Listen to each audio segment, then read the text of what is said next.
Hi friends, welcome to அம்மா சமையல். அம்மா இன்னைக்கு உங்களுக்கு வெறும் எலுமிச்சம்பழம் தோலை மட்டும் வச்சு உங்களுக்கு பலவிதமான டிப்ஸு சொல்லித்தரேன். வாங்க பார்க்கலாம். ரொம்ப பயனுள்ளதாக இருக்கும்.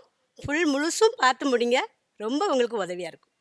அம்மா கொஞ்சம் இப்போ எலுமிச்சம்பழம் எடுத்திருக்கேன். அதை ரெண்டு ரெண்டாக வெட்டி நம்ம நல்லா சாரை பூரா அந்த கிண்ணத்தில் புழிஞ்சிக்கலாம். வெட்டிட்டோம் சாரை ஃபுல்லாக. இப்போ நம்ம அந்த கிண்ணத்தில் புழிஞ்சிக்கலாம். ரொம்ப நல்லா புளியணும்னு இல்லை, கொஞ்சம் நல்லா இப்படி புளிஞ்சாலே போதும். ஏன்னா அந்த தொலியை தான் நம்ம எல்லாத்துக்கும் யூஸ் பண்ண போகிறோம். பார்த்தீங்களா, நம்ம அவ்வளோ பழத்தையும் நல்லா புளிஞ்சிட்டேன். புளிஞ்சு முடித்து இப்போ இந்த தோல் நமக்கு இந்த சாறு நமக்கு எலுமிச்சம்பழம் சாதம் பண்ணிக்கலாம், ஜூஸ் போட்டு குடிச்சிக்கலாம். அது எதுக்கும் உதவும். இதை நம்ம அப்படியே தூர வச்சிடலாம். இப்போ இந்த தோல் தான் நம்மளுக்கு யூஸ் ஆக போகுது. இதை அப்படியே தூர போட்டுறோம் பார்த்தீங்களா. அது தூர போடாமல் இவ்வளோ தோலையை வச்சு நம்ம எத்தனையோ வகை டிப்ஸ் பண்ணால் நம்மளுக்கு நல்ல உதவும் பார்த்துக்கிடுங்க. அம்மா சொன்னோம்னு இந்த தோலை தூர போடாமல் சேர்த்து வச்சு ஒரு நாளைக்கு ஒன்று ஒன்றா வச்சு பண்ணி பாருங்கள். உங்களுக்கு ரொம்ப யூஸ்ஃபுல்லாக அமையும். அம்மா உங்களுக்கு இப்போ நிறைய டிப்ஸ் பண்ணி காட்டுறதுனால இப்படி நிறைய பழத்தை வெட்டியிருக்கேன். நீங்கள் டெய்லி அன்றாடம் ஒரு பழம் 2 பழம் வெட்டினா கூட அந்த தொலியை தூர தூக்கி போட்டுறாமல் இப்படி ஒரு டைலில் இதில் போட்டு நல்லா மடக்கி வச்சுக்கிடுங்க. உங்களுக்கு எப்போ தேவைப்படுதோ அப்போ 1 2 எடுத்து நீங்கள் யூஸ் பண்ணிக்கலாம்.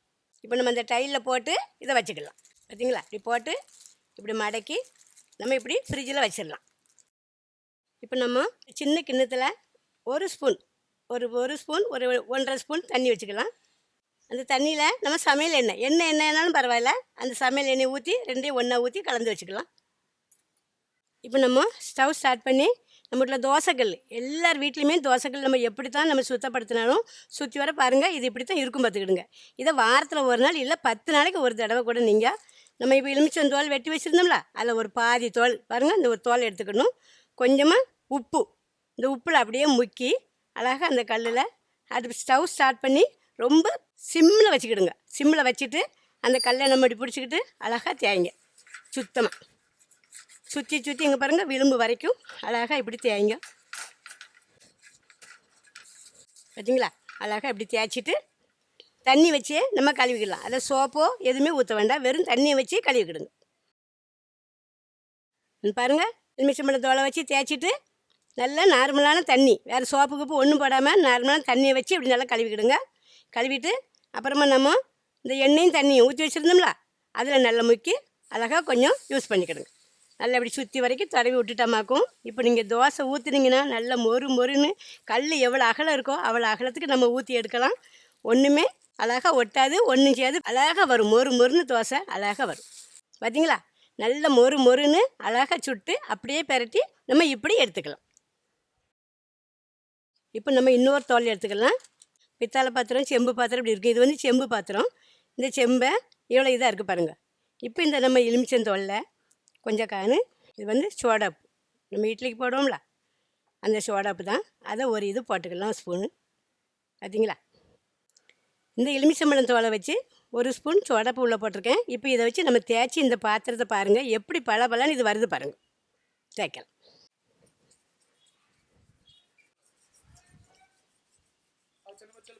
நம்ம நல்லா அழுத்தி கூட தேய்க்க வேண்டாம். அதை வச்சு கொஞ்ச நேரம் நீங்கள் இப்படி தேய்ச்சிட்டு இருந்தீங்களாக்கும் நல்ல பலன்னு அழகாக வந்துடும் பாத்திரம். பார்த்தீங்களா, கொஞ்சம் நேரம் அப்படி தேய்ச்சிக்கிட்டே இருங்க.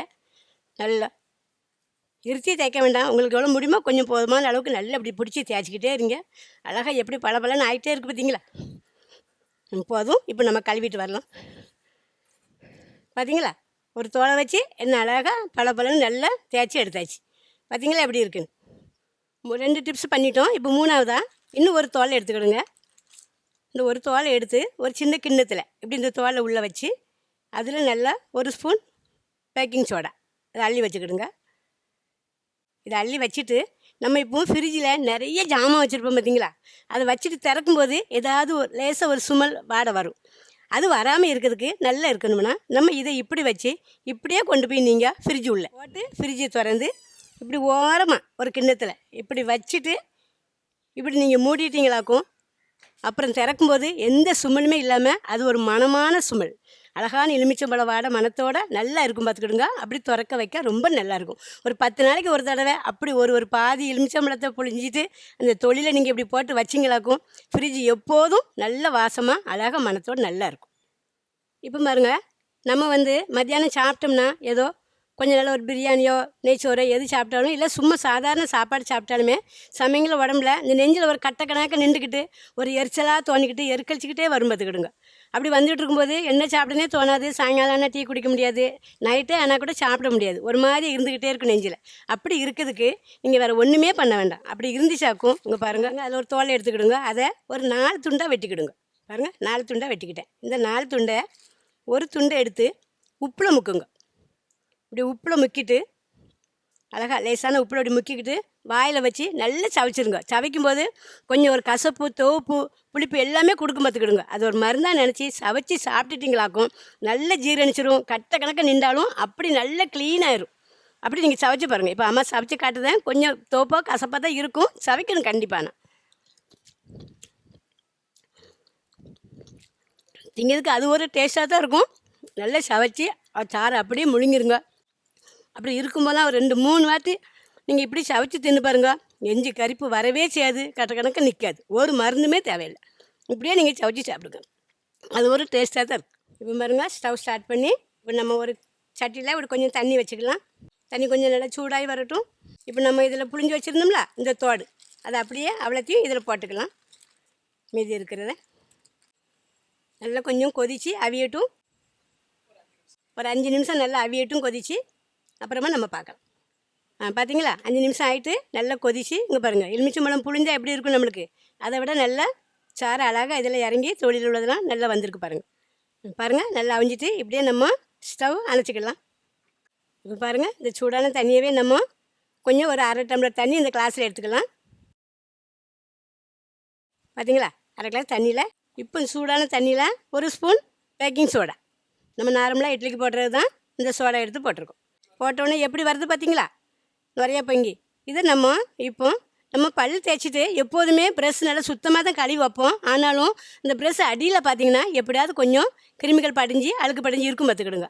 அதை நம்ம இப்படி ஊற்றி சோடாப்பை போட்டு இதை வச்சு நல்லா இப்படி வாஷ் பண்ணிட்டோமாக்கும் அழகாக சூப்பராக க்ளீன் ஆயிரும், நல்லா ரொம்ப சுத்தமாக ஆயிரும் பார்த்துக்கிடுங்க. அப்புறம் நமக்கு நல்ல ஒரு திருப்தியாக அப்புறம் தேய்க்கிறதுக்கு மனசு ரொம்ப நல்லாயிருக்கும். பார்த்தீங்களா எப்படி பளிச்சுன்னு ஆகுது பாருங்கள். இந்த ப்ரெஸ்ஸுக்கு அடியில் எப்படி மஞ்சளை படிஞ்சிருக்கும் கீழே அடியில், அது எப்படி வந்துட்டு பாருங்கள், ஒன்றுமே இல்லாமல்.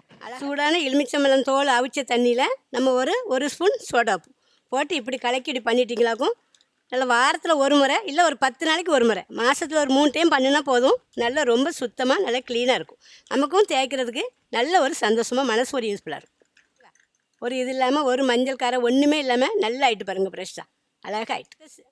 இன்னும் அடுத்த டிப்ஸு சொல்லி தரதுக்கு அம்மா கொஞ்சம் பொறுங்க பாருங்கள், சூடாக இருக்குது. இப்போ இது ஆறுனா தான் நம்ம நல்ல இதை பிசைஞ்சு இருக்க முடியும். இது கொஞ்சம் நேரம் இருந்து ஆறட்டும், அப்புறமா சொல்லித்தரேன். பாருங்கள், இப்போ நல்லா ஆறிட்டு, நல்லா ஆறுறதுக்கு அப்புறமா நம்ம அந்த தொலியெல்லாம் அதிலே நல்லா புளிஞ்சு விட்டுக்கலாம். கூட கொஞ்சம் நல்லா கட்டியாக இந்த சாறு வரும்.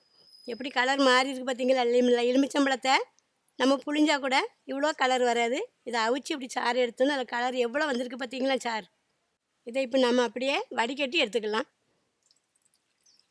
பார்த்தீங்களா, நல்லா வடிகட்டியாச்சு.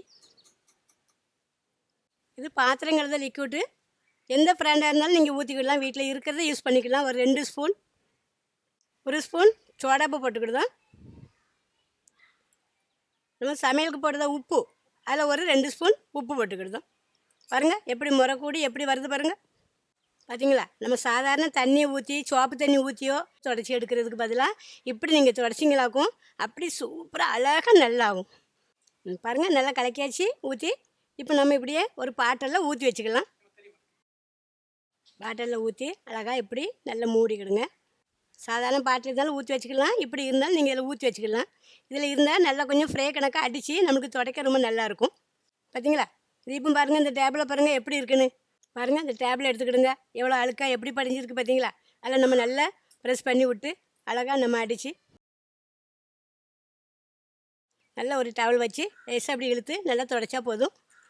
அழகாக உங்களுக்கு நல்லா க்ளீன் ஆயிரும், பளிச்சுன்னு நல்லா நம்ம முகம் கூட அதில் தெரியும் பார்த்துக்கிடுங்க. அப்படி நல்லா பளிச்சுன்னு ஆயிரும். பார்த்தீங்களா எப்படி அழகாக ஆகிட்டு பாருங்கள், நல்லா ஆயிரும். இப்போ இது மட்டும் இல்லை, இங்கே பாருங்கள் நம்ம ஸ்டவ்வுக்கு கேஸ் ஸ்டவ்வுக்கு மேலே டைல்ஸ் இருக்கும் பார்த்தீங்களா, அந்த டைல்ஸ்லேயும் நல்லா இப்படி அடித்து விட்டுக்கிட்டு பாருங்கள், கையில் ஒரு துணி வச்சு அழகாக இதை துடைச்சிங்களாக்கும் நல்லா பளிச்சுன்னு ஆயிரும். பார்த்தீங்களா, ஸ்டவ்வுக்கு மேலே நம்மளுக்கு எல்லாம் நம்ம பொரிக்கும் போது வைக்கும்போது எண்ணெயெல்லாம் தெரிச்சு அப்படி கொஞ்சம் அழுக்காக இருந்தாலும் இப்படி நீங்கள் தேய்ச்சிட்டிங்களாக்கும் ரொம்ப நல்லா பளிச்சுன்னு ஆயிரும். அப்புறம் பாருங்கள் இப்போ ஃப்ரிட்ஜ் மேலெலாம் பார்த்தீங்கன்னா நம்ம எப்படித்தான் தொடச்சி வச்சாலும் ஃப்ரிட்ஜ் மேலே எப்படியாவது அழுக்கு படிஞ்சிரும் பார்த்துக்கிடுங்க. நீங்கள் வேணாலும் பாருங்கள், ஃப்ரிட்ஜ் மேலே எப்படி அது அழுக்கு படிஞ்சிருக்கும். அதில் கொஞ்சம் இதை அப்படியே ஃப்ரை பண்ணி நல்லா அடித்து விட்டுக்கிட்டு இப்படி தொடச்சி எல்லாக்கும் அழகாக ரொம்ப க்ளீனாக நல்ல சுத்தமாயிரும். பார்த்தீங்களா, அடிச்சுட்டு ஒரு இழுப்பு இழுத்தாலே ரொம்ப அப்படி பளபளன்னு நல்லா ஆயிடுது. இருத்தியே துடைக்க வேண்டாம், அழகாக ஈஸியாக அப்படி துடைச்சாலே போதும், நல்லாயிரும். பாருங்கள், எல்லா பக்கம் அடிச்சு விட்டுக்கிட்டு அழகாக ரெண்டு இழுப்பு இப்படி நம்ம துடைக்கும்போது நல்லா க்ளீனும் ஆகும். நம்மளுக்கு கிருமிகள் இருந்தாலும் அதில் அழிஞ்சு போயிடும். ஏன்னா அதில் எலுமிச்சம்பழம் சாறு, சால்ட்டு, சோடாப்பூ எல்லாம் கலந்துருக்கு பார்த்தீங்களா. அதில் நல்ல கிருமிகள் இருந்தாலும் அப்படியே அழிஞ்சு போயிடும் பார்த்துக்கிடுங்க. நல்லா சுத்தமாயிரும். என்னை விட மேலே என் பேத்தி வேலை செய்வா, வீடை நல்லா சுத்தப்படுத்துவா. இப்போ நம்ம வீட்டில் கண்ணாடி செல்ஃப் இருக்கும் பார்த்தீங்களா, இந்த ஸ்ப்ரே அடித்து துடைச்சோம்னா அப்படி பளிச்சுன்னு ஆயிரும். தொடங்க.